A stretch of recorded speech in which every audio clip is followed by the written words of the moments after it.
Greetings, folks, and welcome to the Middle English period. This is probably the period, well, I would say definitely the period, during which the English language undergoes its most profound and rapid changes. To start, this week, as we're looking mostly at the earlier part of the Middle English period, we'll talk about the Norman invasion and its immediate consequences. And then next week, and maybe the week following, play out some of those consequences in terms of how they look in various dialects of Middle English, tying it into the very interesting history of the roughly 450-year period that we'll be looking at. Oh, speaking of periods, and this came up in our class discussion on Friday, when somebody asked, and I'm sorry I forget exactly who, what exactly was the division between the Old English and Middle English period? As I explained then, but of course not everybody was there, generally speaking, linguists distinguish between Old English and Middle English around 1050. That is just a relatively few years before the Norman invasion. The reason being that there were already changes in progress in the language before the Normans came that would have played out almost certainly in some way similar to what they actually ended up being, mostly to do with the linguistic contact between the Norse and the English. And as long as we're on that topic, let's draw the boundary at the other end. So while these boundaries are largely arbitrary, you didn't, for example, wake up on New Year's Eve in 1049 speaking Old English and then all of a sudden the next day find yourself speaking Middle English, barely able to understand yourself, your memories or your thoughts from the previous day. We're on a gradient here. And any gradient is going to be arbitrary to a degree. This is true of linguistic gradients, biological gradients, or really any other gradient that you can name. That said, generally speaking, 1500 is considered the end of the Middle English period and the beginning of the early modern English period. This has largely to do with something called the Great Vowel Shift, which we'll be discussing very soon. As long as we're talking about boundaries, I just use the term early modern English, and there's a reason for this as well. There's another distinction, I guess you might say, and this one's a little fuzzy, somewhere between about 1700 and about 1750, between early modern English and I guess what we might call contemporary English. We'll talk about that, of course, in a few weeks when we get there, but when I refer to specific periods, those are the borders that I mean. So Old English is English from about 450 to about 1050. That is, it's the longest period, really. Middle English from about 1050 to 1500. Modern English from about 1500 to the current time with kind of a fuzzy boundary at about the halfway point. Anyways, on with today's talk. The first thing we might ask is, who are the Normans? Well, the brief answer, and that's really the only answer we need for the purposes of this class, are that the Normans were Scandinavian settlers, that is, Vikings who had just taken up residence in the part of France that came to be known as Normandy. Norman just means Northman. And at the time of the invasion, they had been there for about 150 years or so. They had lost the habit of speaking Old Norse, and yet were still very warlike, as were their Norse forebears, but had taken up speaking French, as the Norse who settled in English ultimately took up speaking in English. And the Norse who established the Kingdom of Russia, who were known, by the way, as the Rus, that is, Russia means land of the Swedish people, had taken up speaking Russian. William, Duke of Normandy, was, at the time of the invasion, 1066, formerly a vassal of King Philip I of France. Philip was still quite young at the time. He had been on the throne for, I think, 7 years. He was only about 14 years old or so, and his mother was acting as regent. In fact, it was only in 1066 that Philip formally began ruling the Kingdom of France. Now, this relationship between the Duke of Normandy and the King of France, this relationship of vassalage, is very important for much of the subsequent history of English-French relations, and therefore English-French language relations. We'll get to that in time. Now, as for the reasons for the invasion, ultimately this goes back to Canute, sometimes called Canute the Great, the first king actually to rule over a unified England. He was Danish himself, and as I think I mentioned before, he ruled over a unified sphere of England, Denmark, and Norway. So effectively a Scandinavian empire, and sometimes it actually is called the North Sea Empire. But as I said, Canute died in 1035. When Canute died, he was succeeded by his son Harthacnut, who lived until 1042, I believe, and was then succeeded by his half-brother, Edward. Now, Edward was also a member of the House of Wessex, that is, of Alfred the Great's house. And Edward is kind of the problem here, because who inherits from Edward is the question that's settled in 1066. So here's the kerfuffle. Edward, in a deathbed bequeathal, leaves the kingdom to Harold Godwinson, a kinsman of Canute the Great, and also son of Godwin, Earl of Wessex. Now, in 1066, the Anglo-Saxon Wittenagemot met and confirmed Harold as king. The Wittenagemot was the Council of Nobles, very much like the Althing in other Germanic countries. So that should have been fairly straightforward. Unfortunately, a couple of other people were interested in the throne, one of them being William, Duke of Normandy, who had claimed that Edward had promised him the throne. Now, there was and is no evidence that this promise was ever made.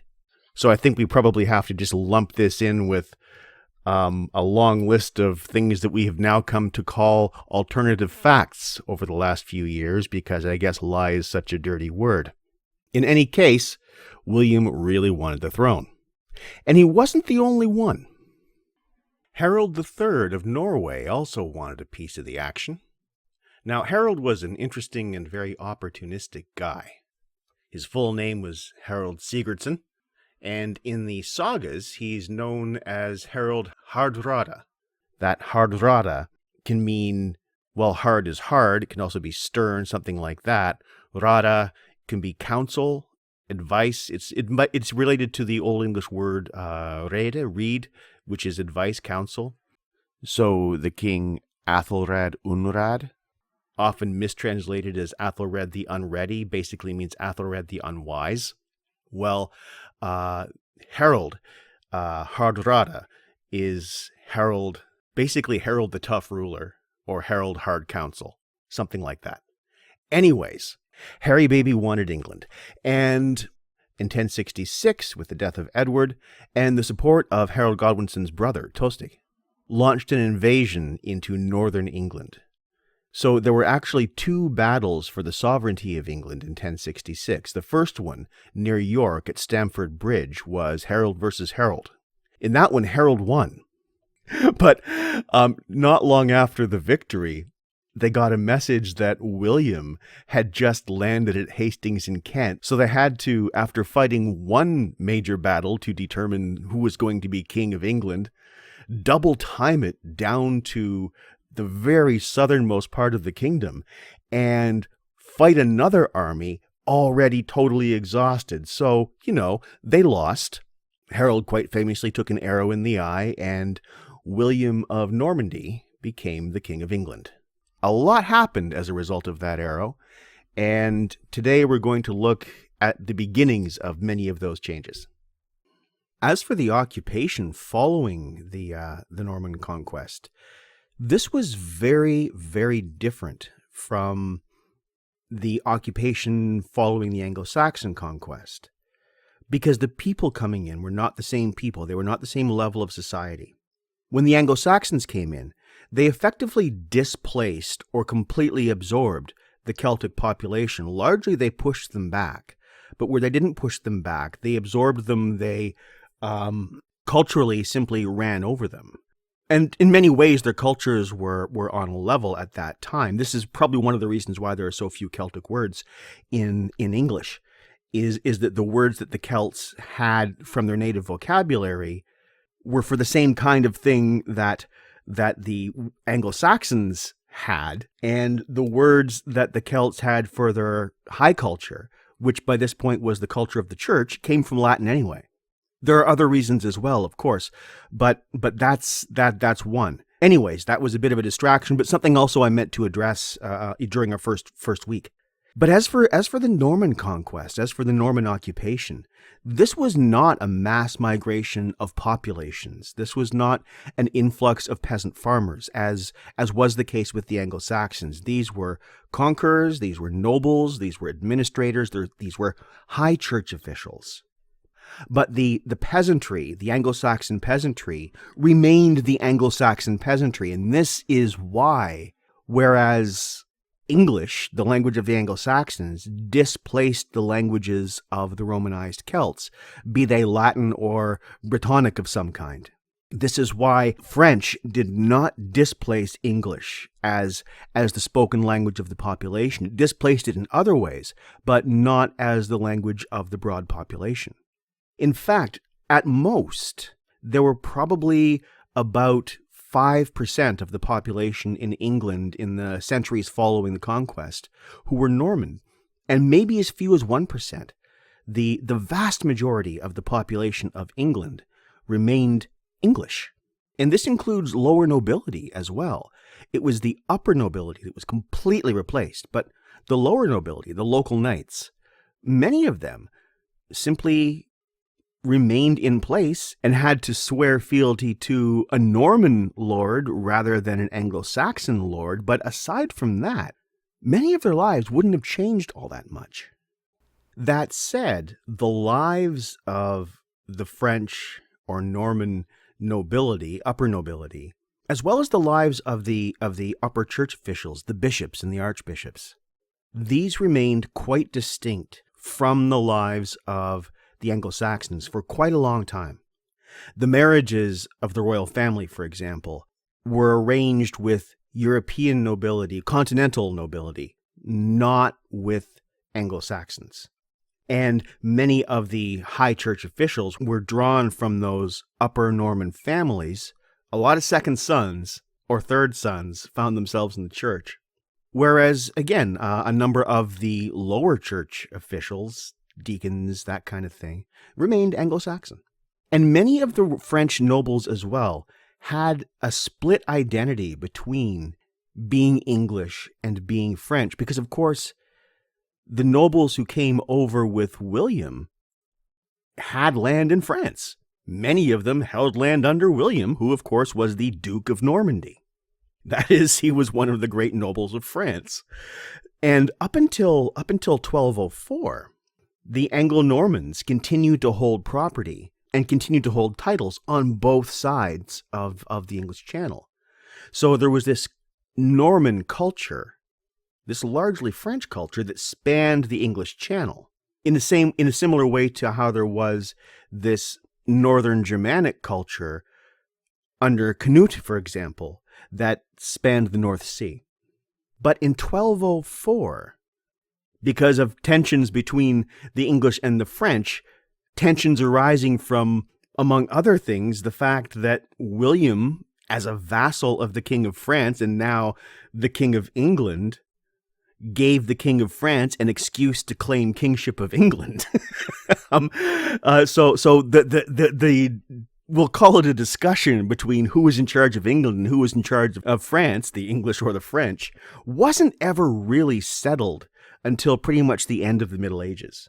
And one of the titles of the King of England, or the monarch of England, for many, many centuries continued to be King of France, even though that wasn't really a thing. That said, many of the Angevin kings, who were the kings following after William and before the Plantagenets, had such large holdings in France that more than half of France at one point was under Angevin authority. But like I said, in 1204, the nobles of England and France, any of the ones who held property on both sides of the Channel, were forced to choose. They were basically told, you can only keep one. Either you're English or you're French, but you can't be both. And from that point on, French and the influence of French declined in England and in English. It never went away. Still hasn't really gone away. But because French was the language of the upper class, it also very quickly became a marker of socioeconomic identity. That is, French is something that rich people speak. French is something that powerful people speak. And if you want to move in those circles, you'd better learn French. And this is true even after 1204, even after the English lose Normandy to the King of France. But well into the early modern period, French remained, the acquisition of French remained a mark of cultivation. And I guess now's as good a time as any to mention broadly the effect that the particular way in which the Normans came in and the particular way in which the Normans cemented their rule of England, the effect that had on the English language. Up until the Norman conquest, the language of administration in England was, as you might expect, English. Because, it's England. That's the language the people speak. So this was the language of administration. It was the language of military organization.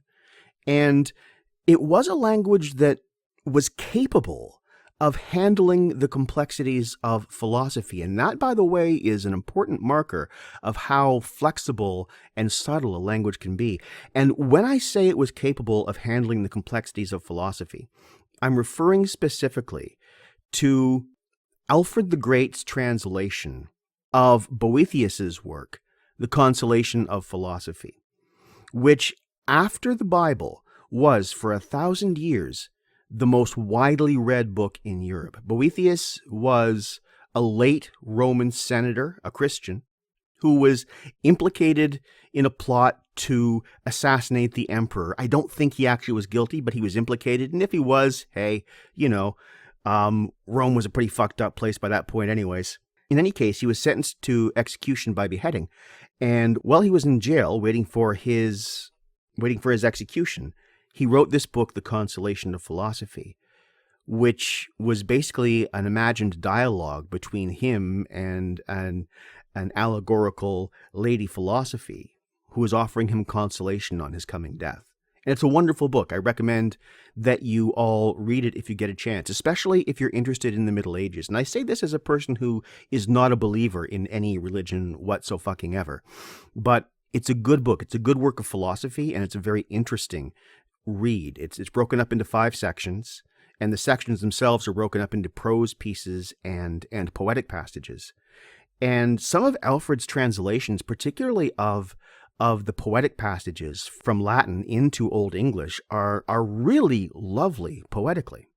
Incidentally, Chaucer also translated Boethius, as did Elizabeth I. Like I said, this was an important book to the culture, and it's one that if you want to be serious about understanding the Western European Middle Ages, you need to have in your repertoire. But that wasn't something I planned on talking about today, so I'm going to stop talking for this slide and move on to the next slide and then talk some more.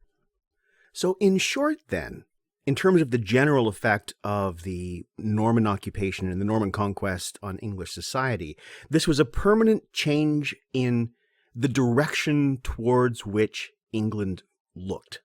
It had been part of the Scandinavian world, a part of the Northern European world. Its principal ties had been with the various Scandinavian countries. From 1066 on, England looks south. Except when they're having problem with those pesky Scots. We'll get around to them later because, hey, as a person of Scottish descent, I just love stories of when the Scots give the English a hard time. As a congenital anti-authoritarian, this just warms the cockles of my heart, whatever the fuck a cockle is.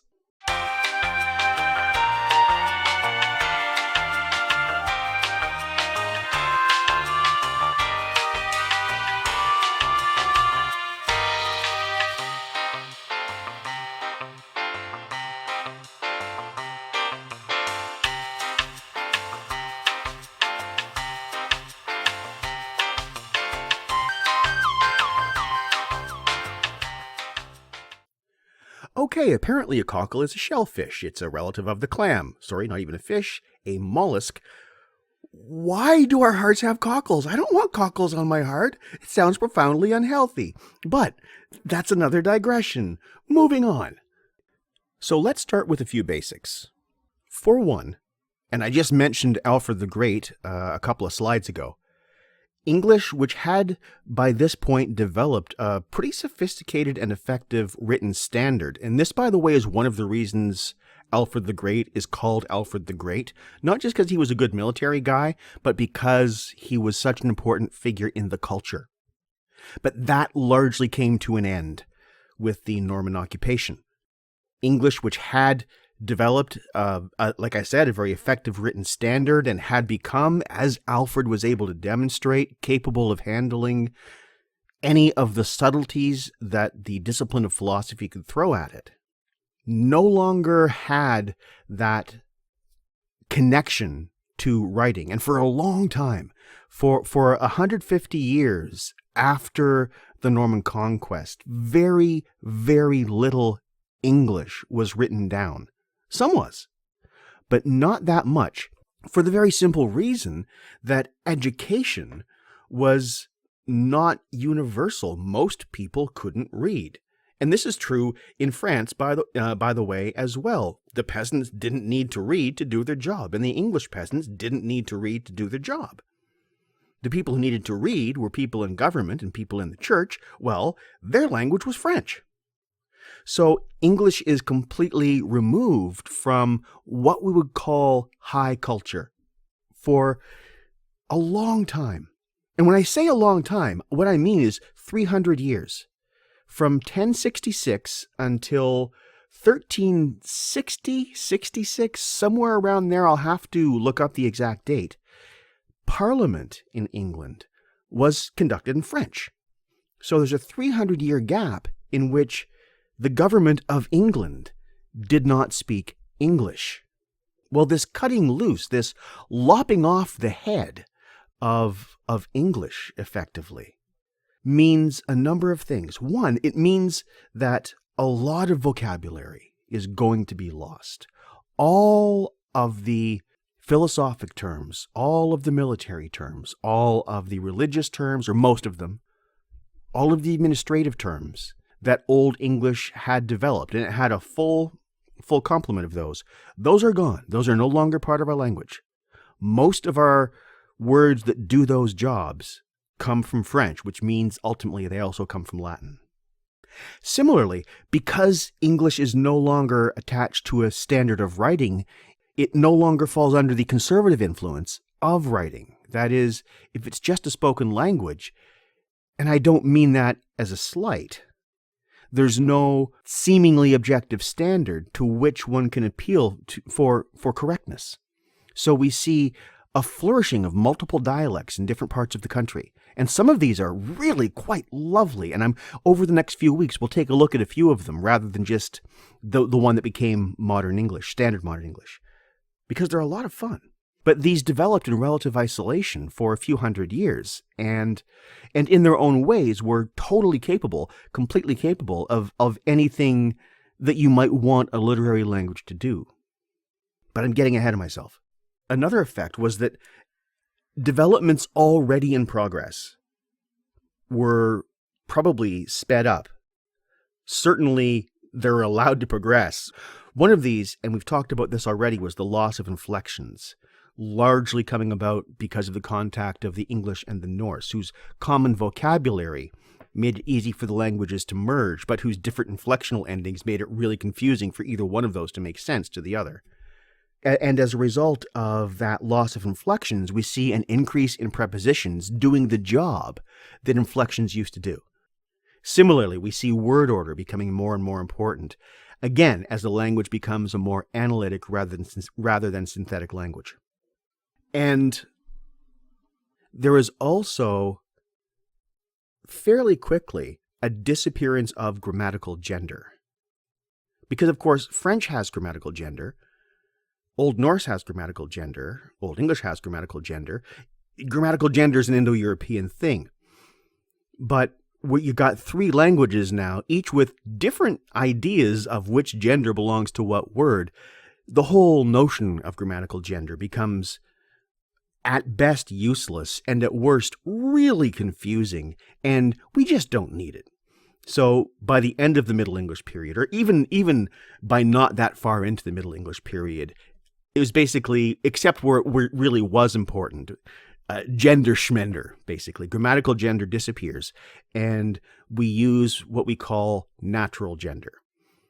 And the reason for this is that in the Germanic languages and in the Romance languages, different standards, different assumptions of what was masculine and what was feminine, grammatically speaking, grammatical gender, applied. For example, in the Romance language, the word for bridge, I believe, is masculine, whereas in the Germanic languages, it's feminine.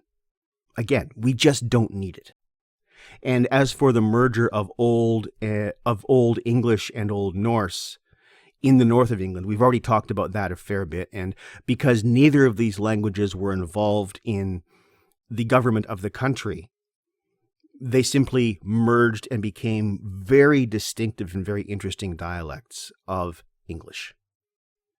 Another change, and you could probably intuit this one from what we were talking about a few minutes ago, is a reduction in the status of English, which really is still apparent in contemporary English diction. Because, as I said, French was the language of government for 300 years. It was the language of cultivation, the language of education, the language of power, both political and economic. So English, although it never went away and continued to be spoken, it was really, especially in the early Middle English period, a peasant language. It was a language of the lower class. Now, what this means functionally is that certain assumptions about words and about how words sound and where they come from enter the language at this point, and we've never really shaken those off. A good example of this is the change that takes place in word formation. We talked about word formation in Old English, about the use of affixing, that is, prefixing and suffixing, and compounding, both of which are common and are still practiced in the other Germanic languages. But compounding effectively disappears from English during the Middle English period, and we never really get it back. And the reason is that because English for quite a long time was a language of low status, and where new words coming into the language were largely coming in from more educated classes who spoke French, then the dominant method of new word formation since then has been borrowing. And the example I used before, I'll bring up again. The German word for telephone is Fernsprecher, which is just German for far speaker. It's a good compound. But the English word for telephone is a compound that means basically far speaker, but in Greek, not English. If we say far speaker, oh, the far speaker is ringing, it sounds weird. And that kind of has always disturbed me, that new words made from English vocabulary sound weird to us. We simply assume that we need to go to some other language to make our new words because there's something not good enough about ours. This bothers the crap out of me. So give some thought. And I asked you to do this at the end of the talk on word formation. Give some thought to your assumptions about how we make new words and where new words come from, and why it is that we still take so many words from other languages. And I think that's a great thing. Other languages are wonderful sources of vocabulary, but we tend also to sell our own resources short. Now, one result of that is that we now have the largest vocabulary in the world. But another result of that is that, as we talked about in class the other day, only 1% of our vocabulary actually is native English words. In any case, obviously it works. So, I can't sit in judgment over it. If a language does the job, if a language does what a language needs to do, it's a good language, and English does a good job. But a lot of our assumptions about what is good language and what is bad language are still bound up in almost 1,000-year-old politics. The politics coming out of the Norman conquest are still the politics that govern our linguistic sensibilities. This persistence of really vanished politics in linguistic assumptions is, to me, fascinating.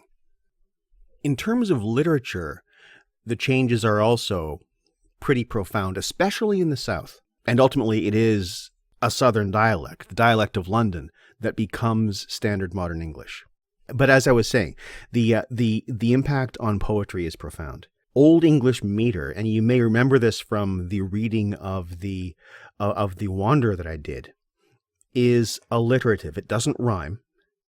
It's based on predictable patterns of words within the same line beginning with the same sound. If any of you are curious about what exactly those patterns are, I'd be happy to talk to you about them. Basically, there are 4 to choose from, and they can be used at any way in any time depending on the needs of the poem and the poet's ability and the available words. And that is the standard meter of Germanic poetry. Even in some of the Norse poetry where rhyme is used, that's an innovation. The traditional poetry in Germanic languages is alliterative. On the other hand, the traditional poetry of Old French epic, for example, the various chansons de geste, though those are the French epics, the songs of deeds, that's what the term means, is not alliteration, but also not quite rhyme. It's something called assonance. That is, the last syllable of successive lines will contain the same vowel sound. It may not end in the same consonant, so it's not an exact rhyme, but it will contain the same vowel sound. In modern English, we call this slant rhyme, and sometimes it looks like sloppy rhyming. It's not. It's just a different technique. But Old French at the time was also adopting end rhyme as a technique, as I suppose a more refined development of assonance. So what we see, especially in, as I said, the South, is an increase in the use of rhyme and a virtual disappearance fairly quickly of alliteration. Now, I have to say that with several grains of salt because for the first 100, almost 150 years after the Norman conquest, very little English poetry was written down. Some was, but not much. Not enough to make a definitive case about what people working in the native poetic tradition were actually doing. If you want to do that, you probably have to look north, because in the north, alliteration continued. Scholars used to refer to much of the poetry of the 13th and 14th century in the north of England as the alliterative revival, but really it's more accurate to say that in the north, alliteration never really went away. But in the south, it did. Of course, the south is where London is. It's the center of political power. And this is another thing that the Normans did that the Anglo-Saxons didn't do quite to the same extent. They centralized power. Not as completely as in the modern nation state, but far more than the Anglo-Saxon kings were actually able to do, and maybe even than they wanted to do. I'm not exactly sure. I mean, hell, there were very few Anglo-Saxon kings of England as a whole. As you know, there were multiple kingdoms all over the place. But under William, there was a single unified England, and there was a unified England under Canute as well. But that's also a digression, and it's not a rabbit hole I want to go down just now. So instead of tying myself, and therefore you, in knots, I think we'll take a little bit of a look at vocabulary. One really nice way into discussing the changes that English vocabulary underwent subsequent to the Norman invasion is to look at one of the wonderful historical novels of Sir Walter Scott, one of the great Scottish novelists. Scott was a historian, and he also wrote some fantastic historical novels. My favorite is Waverley, which is based around the Highland Uprising of 1745-46. And if you want to read one Scott novel, I would recommend that one. But I've read most of his books, and they're all quite good. Certainly better than his poetry. In any case, his best known book is probably Ivanhoe. And there's this conversation in Ivanhoe between two characters around how English actually works, depending on what class you belong to. And it's between a peasant and a jester. And it goes like this. "Why, how call you those grunting brutes running about on their 4 legs?" demanded Wamba. "Swine, fool, swine," said the herd. "Every fool knows that." "And swine is good Saxon," said the jester. "But how call you the sow when she is flayed and drawn and quartered and hung up by the heels like a traitor?" "Pork," answered the swineherd. "I am very glad every fool knows that too," said Wamba. "And pork, I think, is good Norman French, and so, when the brute lives and is in charge of a Saxon slave, she goes by her Saxon name, but becomes a Norman and is called Pork, when she is carried to the castle hall to feast among the nobles. What dost thou think of this, friend Gurth, ha?" "It is but too true doctrine, friend Wamba, however it got into thy fool's pate." "Nay, I can tell you more," said Wamba, in the same tone. "There is old Alderman Ox continues to hold his Saxon epithet when he's under the charge of serfs and bondsmen such as thou, but becomes Beef, a fiery French gallant when he arrives before the worshipful jaws that are destined to consume him. Mynheer Kalf, too, becomes Monsieur de Vaux. In like manner, he is Saxon when he requires tendance, and takes a Norman name when he becomes a matter of enjoyment." What Scott is getting at here is something called English-French doubling.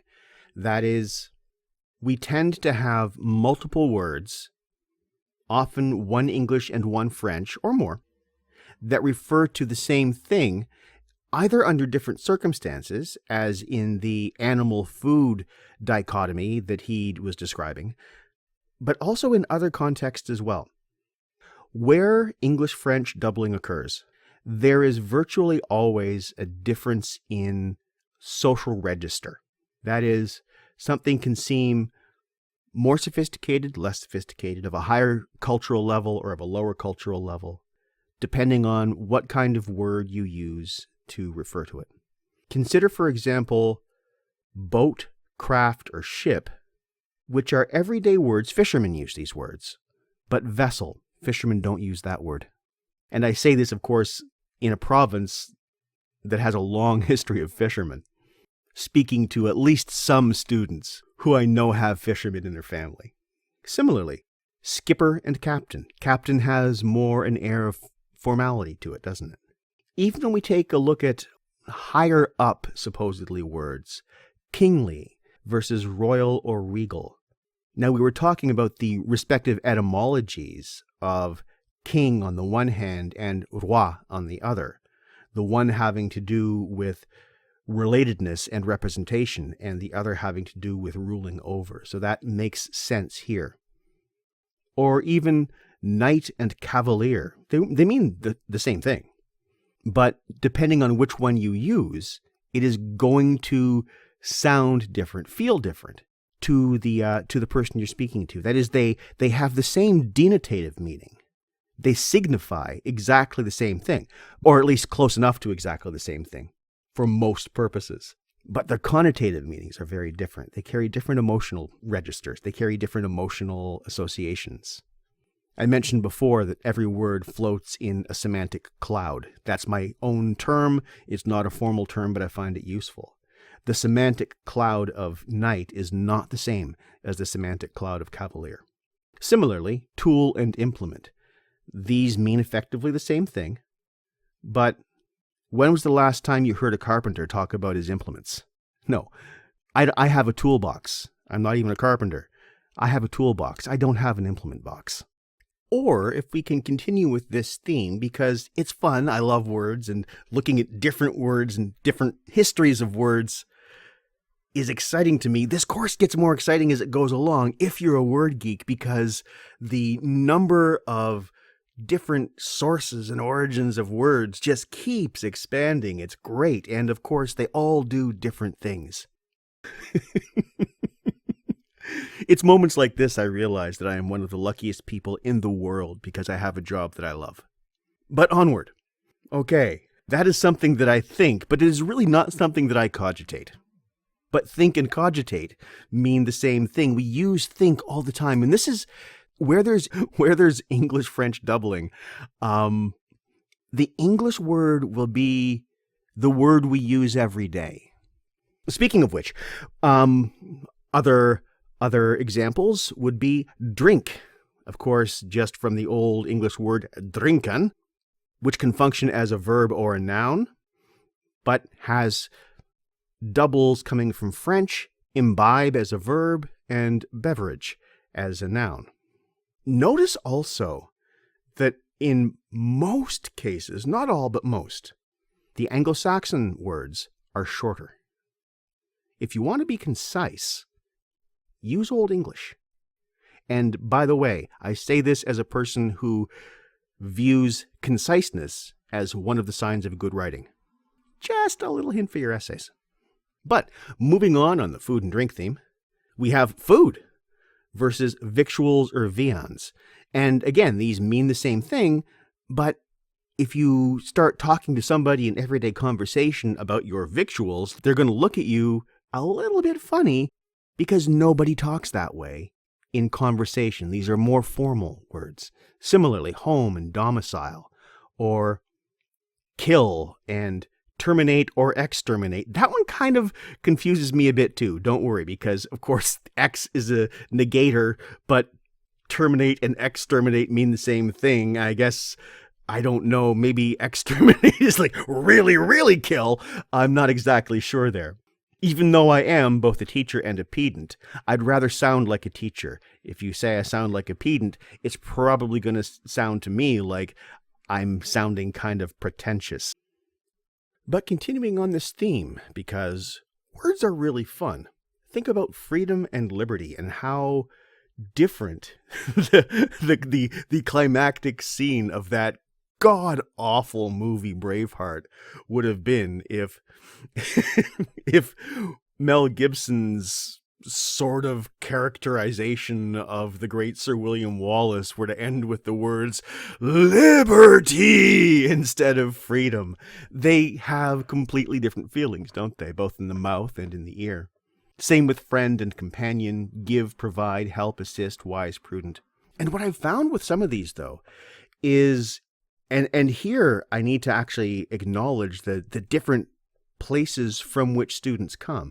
Different students I've found over the years feel differently about a lot of these pairs. Some are more comfortable with one, some are more comfortable with the other. So we certainly, definitely can't take an absolute or homogenizing approach to any of them. That's one of the things I love about this course, is I'm always learning about not just language, but about language and people, largely through the people I teach. Which, of course, is a very human way to learn about language. You know, you speak to people who have different relationships with it. I'm going to hold off on that one now, because there's something else in a few minutes that I want to address that really kind of gets into those differences. And it has a lot to do with how many languages we know, what order we learned them in, and how we use them, what situations we use them in. But if we can take a digression that's not really a digression, why is the word shit rude? Have you ever wondered that? It's just a word for poop. Poop isn't rude. Why is shit rude? This kind of bothers me. I mean, okay, I swear a lot, and, well, I just do. Why are some words just by their own nature considered rude and others not? And more importantly for our purposes, where do our rude words come from? Did you know, for example, that a common term for a swear word, what we now call a four-letter word, used to be an Anglo-Saxon word? And shit is a good example. You ever wonder where shit comes from? I mean, I know you know where shit comes from, but linguistically, it comes from the Old English word shitan. Say that a few times in your head. Shitan, shitan, shitan. You know what it means? It means to poop. There's nothing rude about it.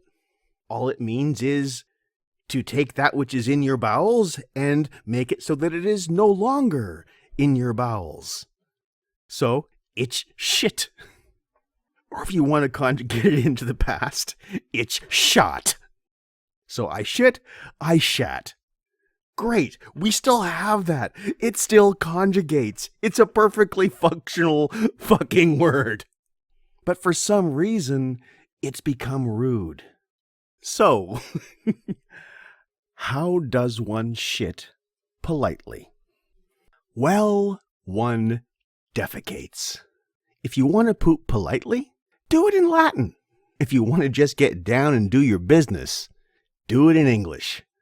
Because apparently defecare is more polite than shitan. Shitan's more direct. Defecare is more polite. Maybe things are more polite if it takes longer to say them, which seems to often be the case in our distinctions between low and middle or high diction. Funny that. I mean, seriously, why would we decide that the more of my time you get to waste, the more polite you are? But moving away from poop, and also from single words into complete sentences, let's take a look at two sentences which mean about the same thing. One using Latinate and one using Germanic vocabulary. So on the Latinate side, we have assisting one's companions is prudent and virtuous. And on the Germanic side, we have helping one's friends is wise and good. Now, these two sentences mean about the same thing, but they will be received differently. They feel different in your ears. And a few slides ago, I was talking about the different ways in which students I've taught over the years have reacted to words coming out of either the Romance languages or the Germanic languages. And I was thinking specifically about these two sentences because I always bring up these two sentences when I'm teaching this course. And the first time I did it, I simply assumed that my students would find the Germanic one more comfortable because, quite frankly, I do. But I found that a number of them actually find assisting one's companions is prudent and virtuous more accessible than helping one's friends is wise and good. So naturally, I wanted to explore that one a little further. So what I took to doing, and what I would have done with you folks had we been meeting face to face, is ask you that same question. And then when you respond, ask, what is your first language and how many languages do you know? And what I've generally found, not universally, but generally, is that people, no matter how fluent they are in English, if their first language is a Romance language, and most commonly this is going to be French, although I've taught a number of students whose first language is Spanish, they're more comfortable with assisting one's companions is prudent and virtuous. This feels more accessible to them because, of course, the vocabulary is more closely related to the vocabulary of their first language, whereas my students whose first language is English tend to find helping one's friends is wise and good more accessible than assisting one's companions is prudent and virtuous. Not universally, but generally speaking, this is the pattern that I've noticed in my own experience. I think that actually says a lot, and it's worth actually pondering on, because as I mentioned, I think in our first lecture or so, the effect that language has on our thoughts in ways that we're not even aware of really comes out in the respective or relative comfort levels with these two sentences. Because really they do mean about the same thing, but their semantic clouds are different. And we all prefer to float in the semantic cloud of our native language. Neither one's better than the other. None of them are better than any of the other ones. Honestly, as I've said before, and as I'll say again, if a language serves the needs of its speech community, it is a good language, and that's the only standard that you ever need to go by. But this is a nice way of looking at the way, not just that Germanic and Latinate or Romance languages feel different, but at the ways in which the languages in which we learn to think inform every facet of what gets processed by our thoughts, of what we process through our thoughts. And I'm not quite sure where to go with that, but this is a subject of endless fascination for me. So I'm just going to move on to the next slide. But let's take a closer look at those sentences. And here I've color-coded the words by etymology. So Latin red, Germanic blue. Assisting one's companions is prudent and virtuous. Helping one's friends is wise and good. Notice, and this was not something I chose for. It was something that emerged from the sentences as I was looking at them. Both sentences rely upon Germanic words to function. One's, of course, is a possessive personal pronoun. Is and. And I mentioned the other day that even though the number of Old English words in the modern English language is very small, like 1%, these are the words we can't do without, many of them. And these two sentences actually really exemplify that. The topic words, that is the words that tell you what the sentence is about, can be either Latinate or Germanic. But the function words, the ones that tell you what the sentence is actually doing, those have to be Germanic. And this is why, even though the vast majority of the vocabulary or lexicon of the English language is not Old English, is in fact Latinate, really, why English is still classified as a Germanic language. It's those functional words and the understandings that go along with them that link English to the many other Germanic languages that maintain a very different and more native or indigenous vocabulary than we actually do, that makes them Germanic languages. Now, again, I'm not trying to be a purist. There are people who actually think that the non-Germanic words of the English language should be expunged. I am not one of those. I love words, all words, wherever the hell they come from. Give me all the words. The fact that my first language is the biggest language in the world, if measured by lexicon, is a source of great joy for me, because that is just, it gives me things to explore, and I love exploring. But I'm getting sidetracked again. I'm not even sure how that sentence began, but I'm not going to start it again, because I'm trying, honestly, to make these as much like live lectures as possible. And those of you who have actually been in live classes with me know that I babble and I lose track of things. And sometimes it goes someplace that's a lot of fun, and someplace it really ends up being a profound waste of time. I hope this isn't one of those. What I mostly wanted to do with this one was look at the classification of language, not as understood by number of words. If it was understood by number of words, English would have become a Romance language, but by function of words.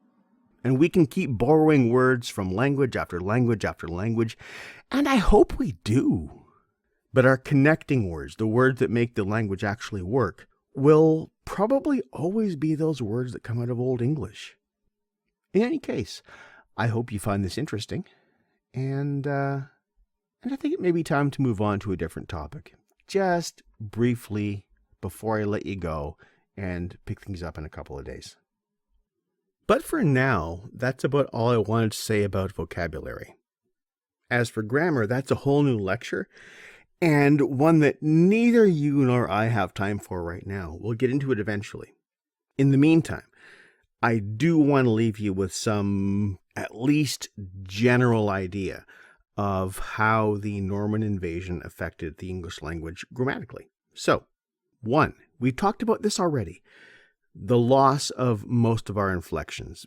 Middle English, although kind of a middling, wishy-washy one way or the other language, because it's not really a language, it's just a period that has various dialects in it, is mostly an analytic language. That is, it mostly relies on word order rather than inflection to determine meaning within sentences.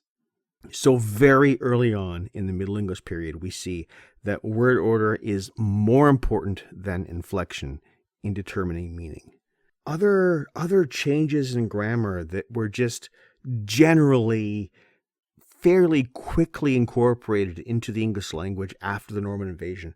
One is the change in word order in sentences. The modern English word order of subject, verb, object dates back to the Middle English period. In Old English, if you read it, and I hope some of you will, some of you probably have, was more commonly subject, object, verb. But there was more flexibility because, of course, the case endings could help you out a lot. But in modern English, which is an analytic language, this requires a really firm fixation on word order. Also, the perfect tenses, that is the tenses with have or had. I have gone, I had gone, that kind of thing. And we'll talk about those in a couple of weeks. Came in largely from French. They were present a little bit in Old English, in later Old English, and I know in at least one example that I looked at with you, they were there. But it's in modern English and coming out of French that these really come in. And they're a real improvement, quite frankly, in the language because they give us different ways of relating to time that Old English simply didn't have, as much as I love Old English. Of course, and I mentioned this to you before, the strong verbs are reduced because they're very confusing. And the weak verbs increased because they're easy. That is, a number of strong verbs became weak. A number of other strong verbs simply disappeared. And almost every verb coming into the language from other languages, mostly at this time French, would become weak because, as I've said before, they're easy. So most of our verbs now are weak verbs because of the Norman conquest.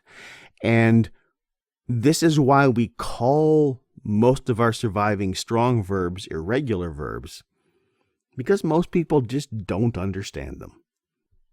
And for now, I think that's about it.